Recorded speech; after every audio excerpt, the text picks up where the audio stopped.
నమస్కారం ప్రజలారా, వీడియో చూస్తున్నటువంటి ప్రతి ఒక్కరూ కూడా మన జగనన్నకు జన్మదిన శుభాకాంక్షలు తెలియజేయండి.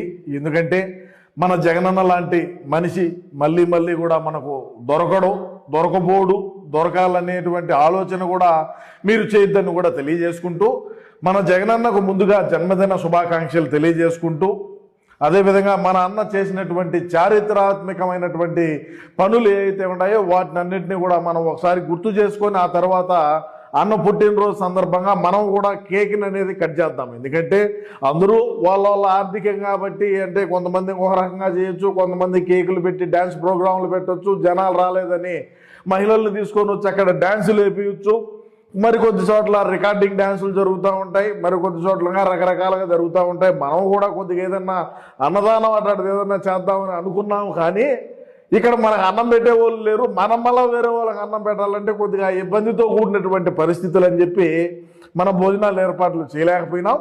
సరే, రాబోయే రోజుల్లో అన్న ప్రధానమంత్రి అయితే ఖచ్చితంగా మనం బాగా డబ్బు సంపాదించుకుంటాం కాబట్టి అన్న ప్రధానమంత్రి అయిన తర్వాత మనం భోజన కార్యక్రమ ఏర్పాట్లు కూడా చేద్దామని చెప్పి తెలియజేసుకుంటూ, సరే మన అన్న ఇటువంటి అంటే సీమరాజా మన అన్న మరి జన్మదిన వేడుకల సందర్భంగా మనం అన్న చేసినటువంటి గొప్ప గొప్ప చారిత్రాత్మకమైనటువంటి పనులు ఏవైతే ఉన్నాయో మరి వాటిని మనం ఒకసారి స్మరించుకుందామా అని కూడా కొంతమంది నన్ను అడగడం జరిగింది. ఖచ్చితంగా, ఎందుకంటే మనం అన్న చేసినటువంటి పనులు ఏవైతే ఉన్నాయో వాటిని అన్నింటినీ కూడా మనం గుర్తు చేసుకోవాలి. ఎందుకంటే అన్న తప్ప వేరే వ్యక్తులు ఎవరు కూడా చేయలేనటువంటి పనులు అవి. ఏందిరా విషయం, ఏంది వ్యవహారం అంటే, తండ్రి గారి శవాన్నాడు పక్కన పెట్టుకొని సంతకాలు సేకరించినటువంటి మహానుభావుడు, అదేవిధంగా బాబాయికి ఏదైతే వేటు వేసినటువంటి ఘనుడు, ఒక అవకాశం ఇవ్వండి అని తల్లిగారిని చెల్లిగారిని రోడ్ల బడిగా తిప్పి పార్టీని బలోపేతం చేసి ముఖ్యమంత్రి అయిన తరువాత